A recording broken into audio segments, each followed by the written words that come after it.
All right, today we got a couple chapters on the agenda. In particular, two parts. The first part is going to cover some topics related to parenting from chapter 7 of the textbook. And the second part will look at some of the material on kinship that's covered in chapter 8 of the reading.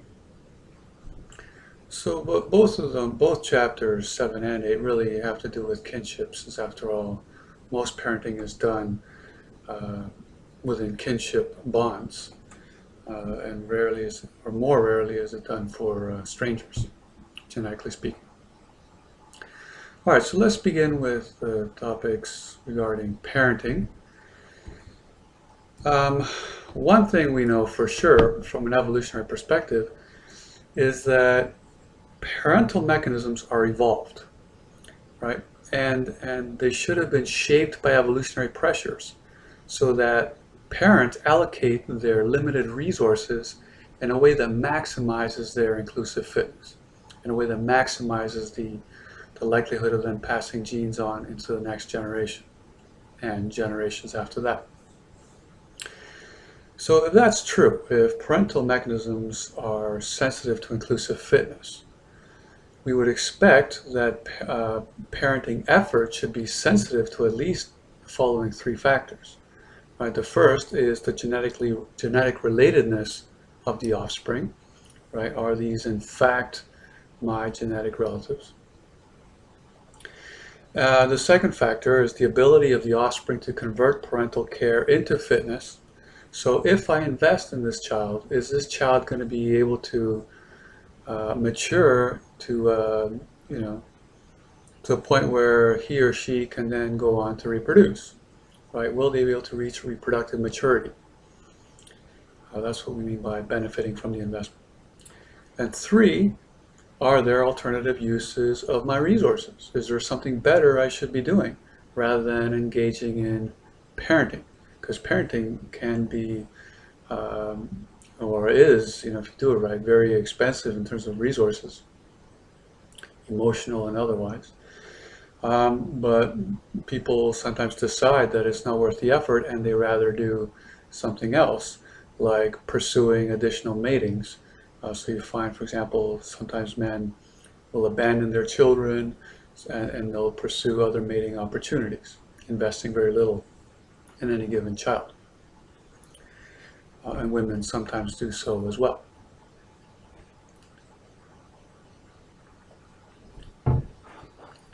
So we're going to be dealing mainly with genetic relatedness. And as I said, the degree of parental investment should be related to the likelihood that the children, that the offspring, are genetically related to the person providing the parenting. Right? So one of the implications of this is that substitute parents, right, step parents, will generally tend to care less profoundly for the children that they're raising than natural parents. Now, I caution you, many of you probably have step parents. Some of you probably or may even be step parents. Some step parents are clearly wonderful, but we also know that they're not all wonderful, right? And the generalization we're making here is that substitute parents are generally going to be less investing in resources than natural biological parents. Another implication is that children raised by non-natural parents should also be at a greater risk for abuse. They should be at a greater risk for being exploited than individuals that are raised by natural parents. And both of these claims are supported by the evidence, right? They're supported by the abuse data, and they're also supported by the homicide data. So the people that I'm going to be talking a lot about are Daly and Wilson, two prominent researchers from Canada. They wrote a wonderful book called Homicide, where they use homicide and crime statistics to test evolutionary hypotheses. And it's wonderful to see how evolutionary hypotheses just fit nicely with the statistical data that we get from homicide and criminal acts. So let's look at the data on child abuse. This is the number of victims per 1,000 children, right? On the left, we have the child abuse data for children that are raised by two natural parents. And on the right, we have the likelihood of child abuse for children that are raised by a natural parent and a step parent. Right? So there's a step parent in the home. And yes, there's more children being raised with natural parents than step parents, but the graphs take that into account. That's why it's victims per 1,000 children. So it takes into account the different base rates of the two. And what we can see is that there's no comparison, right? Children are much more likely to be abused if they're raised in a household with a step parent than if they're raised by two natural parents. And we can also see that the likelihood of abuse is greatest among the very young children, right, age 0 to 2, and it quickly goes down from there. Why would that be the case? Why would abuse be more likely among the very young children? Well, first of all, very young children are much more difficult to take care of. It's harder to know what they want and need and so on. And also they can retaliate more when they're older than when they're younger. So there's probably many reasons for why that is the case. So that's the American data. What about Canadian statistics, which Daly and Wilson also report? Here we see, now they group the ages differently. So rather than 0 to 2, for example, they did 0 to 4, so that's why the bars look bigger. But again, same pattern, right? Abuse is much more likely when children are being raised by step parents than when they're being raised by two natural parents. Homicide statistics are also very telling. This is Canadian figures. American figures are very similar. So this is the number of victims, right, per million children, right? Number of homicide victims. Children are 40 times more likely to be killed by a step parent than by a natural parent. And again, the younger they are, the more likely that is to be the case.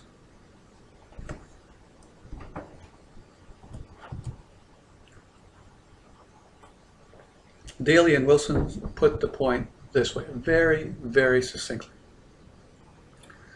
Right? Step parenthood per se remains the single most powerful risk factor for child abuse that has yet been identified.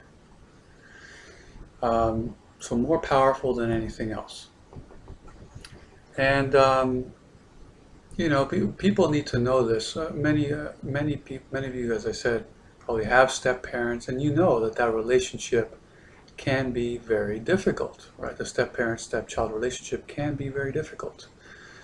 Not everyone should be a step parent, right? There's some people that should just not get involved with someone who already has children because they can't handle it, right? And you need to know that about yourself if that definitely applies to you. But there's definitely a difference between raising your own children and raising someone else's children. And Daly and Wilson want to know why. Right? So what they say is that natural parents, right, biological parents, have child-specific emotional mechanisms that permit them to tolerate and even rejoice in those long years of expensive, unreciprocated parental investment. Right? So what they're saying is that these mechanisms that we have provide a buffer that allow us to put up with the rough times that come from being a parent, right? The sleepless nights, you know, when the child is teething and you're awake for hours at a time in the middle of the night and you have to go to work the next day. You put up with those things much more easily if you're a natural parent than if you're a step parent. Why? Because you also get some rewards as a natural parent that aren't as rewarding if you are a step parent. For example, the first time your child is able to stand unsupported, right? Or to take her first steps, right? As a natural parent, that gives you intense joy and rewards all your efforts. Or when your children begin to succeed in school, right? You feel incredible joy at that, like their successes are your successes. If you're a step parent, you are less likely to feel that kind of a reward. And the bad times are going to be even more negative because you don't have anything genetically invested in this child. Right? So they say step parents are less likely to experience the emotional rewards that make the costs of parenthood tolerable. Now, we haven't mentioned anything about adoptive parents, right? But Daly and Wilson do state that there is a huge difference between adoptive parents and step parents, right? These negative statistics that I talked about are not as pronounced with adoptive parents as they are with step parents. And they say that it's a very different relationship. For one, both parents have something at stake in the relationship, right? The child is not genetically related to either of them, so one parent isn't exploiting the efforts of the other. Not only that, but parents also get carefully screened, and I always feel the need to say something when people complain that adoption is way too difficult. I think it's something that should be difficult, given what we know about the step-parenthood relationship. Okay. So, but it's not true that natural parents are always good parents, right? Which brings up the topic of infanticide, which is when natural parents kill their own children. This is also something that's studied by Daly and Wilson in their book Homicide. And this seems like an aberration from an inclusive fitness perspective, right? A breakdown of normal functioning. After all, the whole point of evolution is to pass on your genes to the next generation. So why would you then go on and kill your offspring? But they say that in many cases, it is not that the parents who kill their own children don't seem to be completely mentally deranged. They are shockingly normal in most cases. Right? So they really struggle to make sense of that.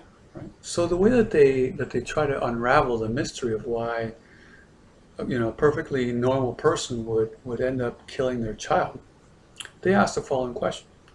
When would killing offspring increase the inclusive fitness of a parent?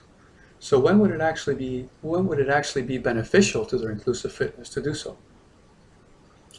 Now they do say that it is the desperate decision of a parent, right? And they often do this when they have very limited resources available, either financial or social resources. And they also remind us that from an evolutionary perspective, there is no reason to suppose that parental psychology should motivate parents to take care of all their children equally, right, and indiscriminately, right? In fact, evolution leads us to predict that some children should be invested in more than others. And those of you who are the favorite child know that, and those of you who are not the favorite child also know that, right? The parents don't invest equally and indiscriminately.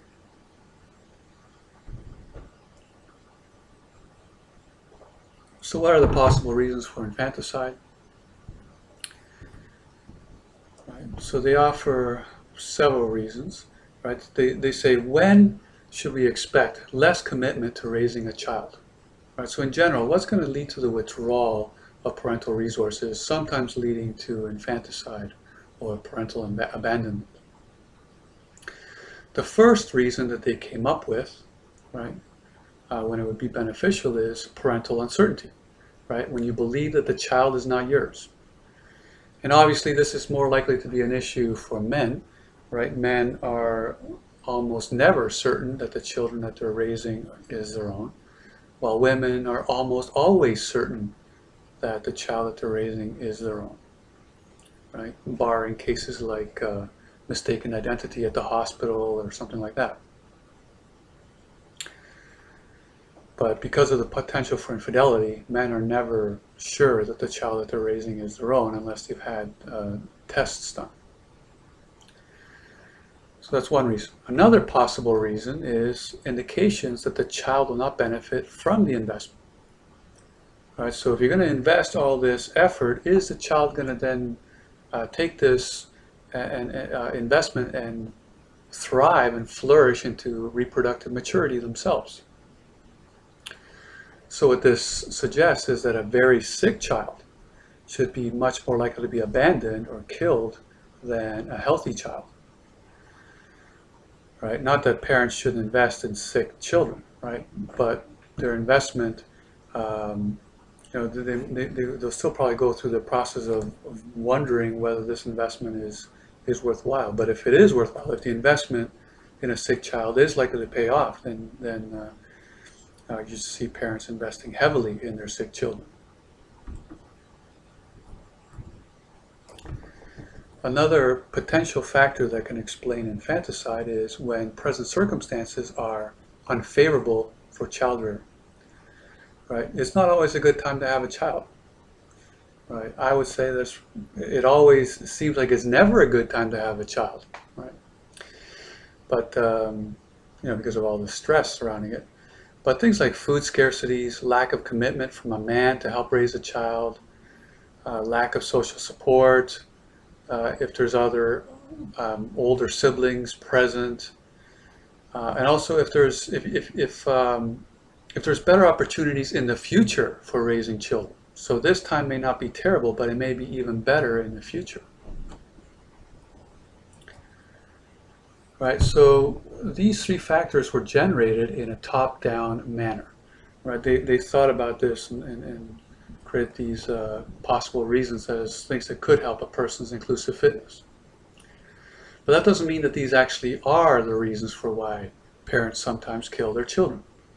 Right, so what evidence is there that these are the reasons, or some of the reasons, for infanticide? So what they did was they looked at infanticide and its causes in 35 different societies. Right? So they looked at the ethnographic records around the world, and they looked for ones that were very, very well documented so that you could figure out exactly what the cause of death was. And they identified 112 such cases. And very impressively, all but 13% of the cases of homicide could be accounted for by these three factors. So let's go through it. Right, parental uncertainty. Right? So out of the 112 cases, 20 or 18% fell into this category. Right? So in these cases, the children were killed because the fathers believed that they were conceived through adultery.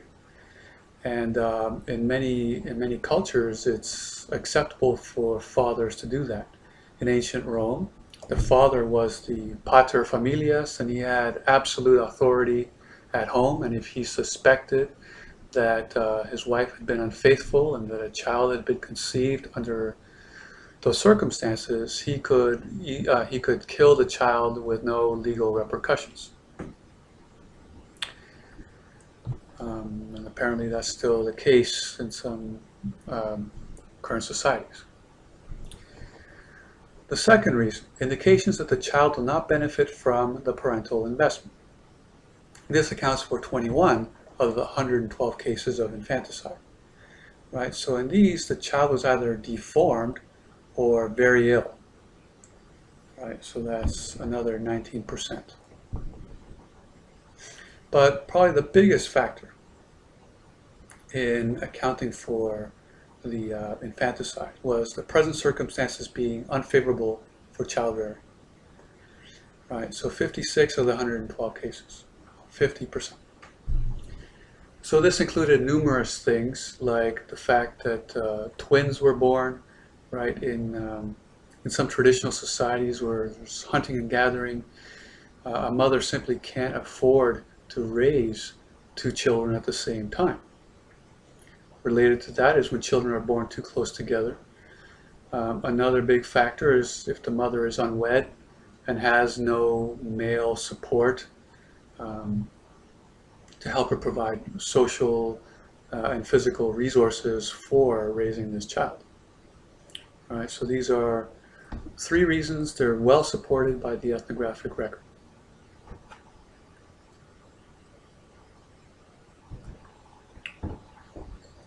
Now, related to the last reason, present circumstances being unfavorable to child rearing, this should be related to the age of the mother. Right? If infanticide is an adaptation, right, then it must be sensitive to the age of the mother. Right? Why? Because the younger a mother is, the more likely that she'll see the future as providing better opportunities for child rearing. And as a mother gets older, the future is less promising for raising children or having children, simply because of the decline in fertility that happens with women. All right, so the younger the mother, the more likely that she should see the future as being better for child rearing. And that's in fact what we see, right? Infanticide declines sharply until about age 30 or 34. And then infanticide, age of the mother, I should say, and then it increases again a little bit when the mother hits 35 years of age. We can see that in this graph here. Right? So if the mother is less than 19, infanticide is much more likely than if she's 20 to 24, 25 to 29. But then again, we see that at age 35 or greater, infanticides tend to go up. Why is that? Because as a woman gets older, birth defects become more likely, and then the other potential reasons for infanticide go up. Now, although they don't say this, I wonder if you could make the same analysis for why people get abortions, right? My guess is that the same factors are at play. And I always think that, if you limit abortions or ban abortions, you're probably going to get corresponding increases in infanticide, although of course I don't know that for sure. All right, so that's all I want to say about parenting for now. I want to turn now to a related topic, which is kinship. So the topic here is, how do we relate to people with whom we're genetically related? Right. One of the things that we've seen from the parenting lecture is that we're more likely to help out and be good to our genetic relatives than to non-genetic relatives. Right? We can call that kin altruism. Right? Kin altruism is when we help out our genetic relatives. And we expect kin altruism because of inclusive fitness theory, right, which says natural selection will favor any characteristic that enhances the ability of an organism to pass on its genes. This includes traits that aid in an organism's direct reproduction and traits that cause an organism to help out its genetic relatives. Right, so because your genetic relatives carry your genes as well, helping them is a way of helping your own fitness. And the closer related they are to you, the more likely that helping them will also be helpful to your own genetics. Inclusive fitness theory is an innovation that was proposed by William Hamilton. And so he asked the question, how does the altruism gene become widespread in the population? Right, we're going to see there's lots of evidence that people help out their genetic relatives much more than they help out strangers in general. And it seems to emerge very early on developmentally. So it seems to be a genetic thing, right, helping out our kin. So he asks, how does the altruism gene become widespread in a population? And according to Hamilton, this is something that's likely to happen as a result of altruistic acts. If you help out your genetic relatives and they carry genes for helping out your genetic relatives, then very quickly this gene or set of genes is going to spread throughout the population. Okay. And he says that's probably why we see it so readily among humans, why we see kin altruism among other animals and so on. But he says helping out relatives isn't always adaptive, right? There's constraints at work, right? So he proposed a rule. C must be less than R times B, right? That's Hamilton's rule.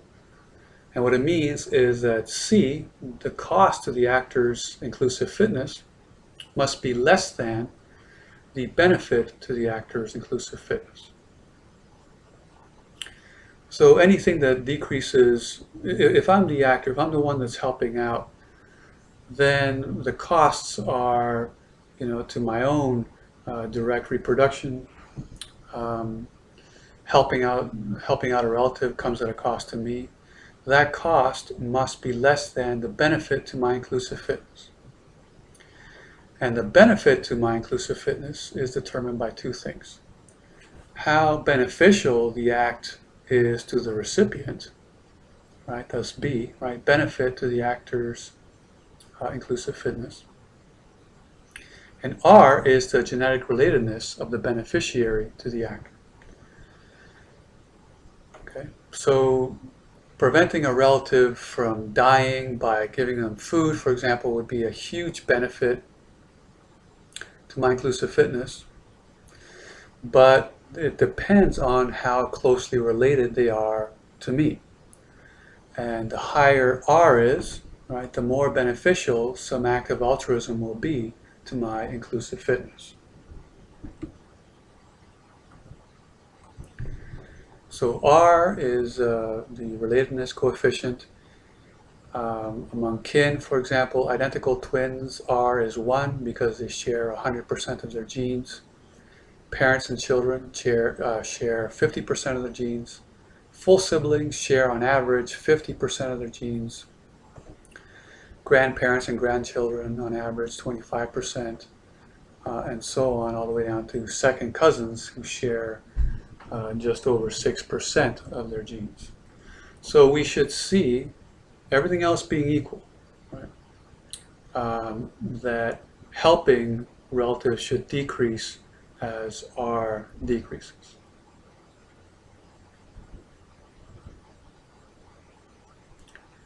Right, so again, the cost to your inclusive fitness must be less than the benefit to your inclusive fitness.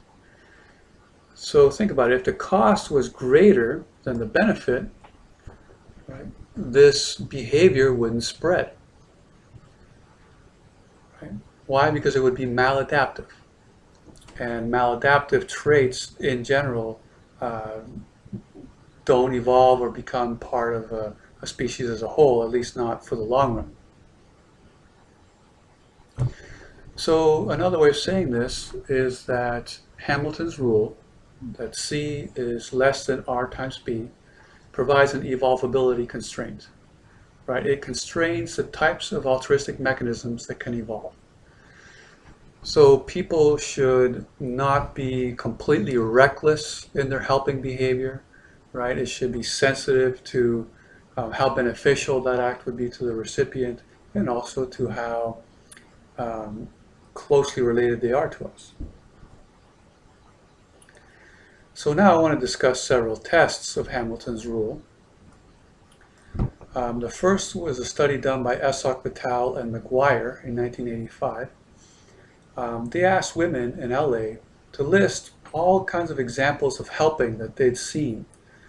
So list examples of helping behavior, and they had to keep track of who did the helping and to whom was the help given.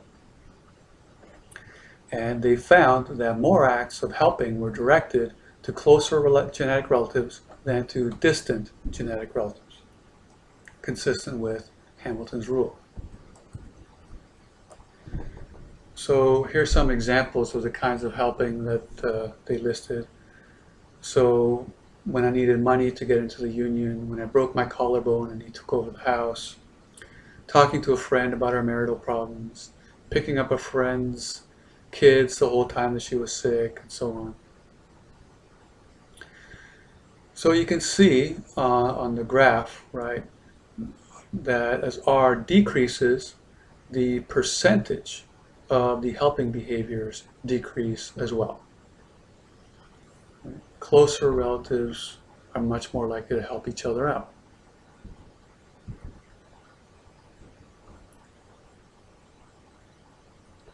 Bernstein, Crandall, and Kitayama also provided an interesting test of this theory. They looked at the effects of genetic relatedness on helping behavior, but they also looked at the age of the recipient of the help. Right? So you can help an older person, you can help a younger person, and how should that affect your likelihood of helping? In general, helping should decrease as a function of age of the recipient.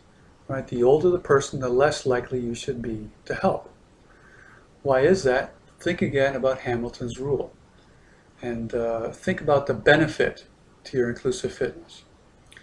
Helping out someone who's younger has more benefit to your inclusive fitness than someone older. Why?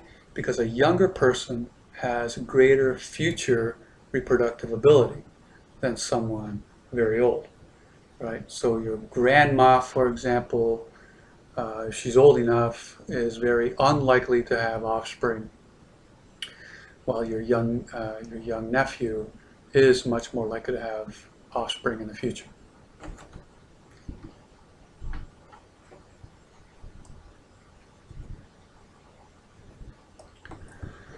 So Bernstein, Crandall, and Kitayama also looked at two types of helping. Right?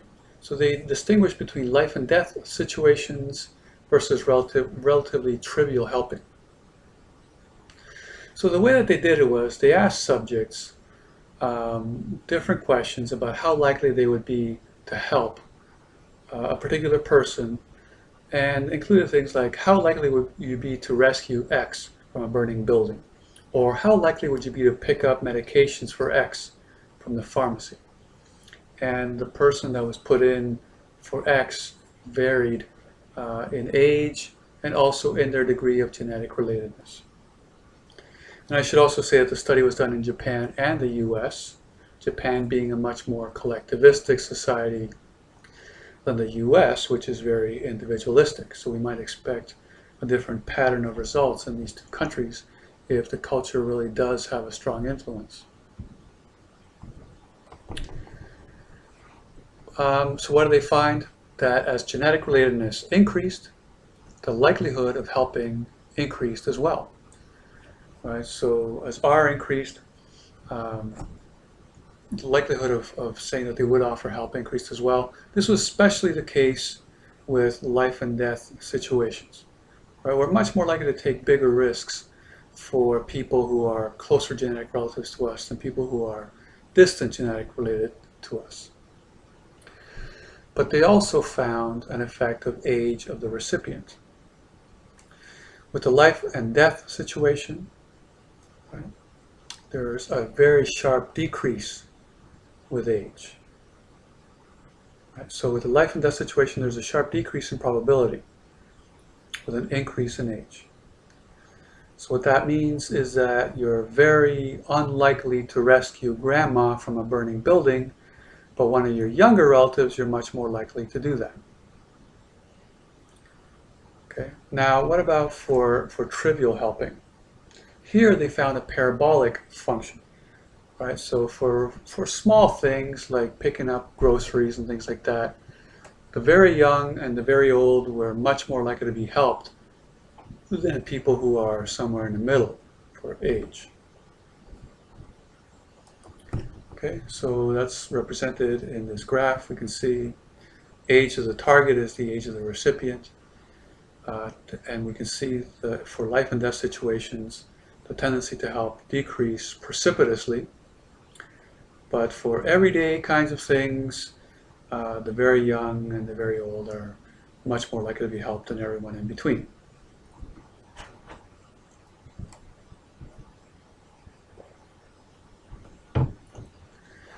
Now I'd like to talk about a third example of a test of Hamilton's rule. This was done by Smith, Kish, and Crawford. And they did something interesting. They looked at patterns of inheritance, right? Who leaves what to whom? And they made 3 predictions, right? They predicted that people will leave more of their estates to their genetically related kin and spouses than to non-kin. Right? And they also predicted that people will leave more of their estates to close kin than to distant kin. Right, so the first one is that there should be kind of a categorical thing between relatives and non-relatives. Then the second one is that even within the category of relatives, the closer genetically related, the more likely you should be to leave something to them.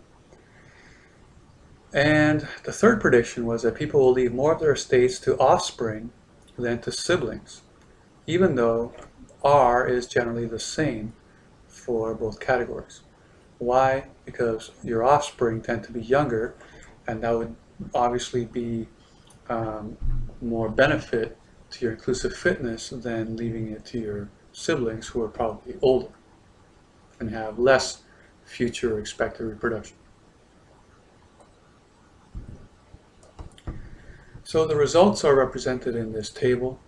We can see that in general the predictions are supported. So, for example, spouse and kin, right? A lot of the wealth, overwhelmingly, all but 7.7% is left to the spouse and the kin. Right? Non-kin, only 7%, 7.7%. And we can also see for kin, right, as R decreases, the percentage of the bequeathal decreases as well. And we can also see a difference between offsprings and siblings for each of these categories.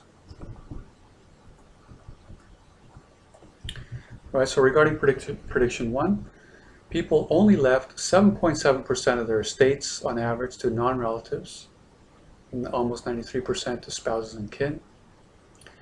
Prediction 2, of the 55% that was left to kin, 46.5% was left to those with R of 0.5, while only 8.3% was left to those with an R of 0.25, and only less than 1% left to those with an R of 0.125.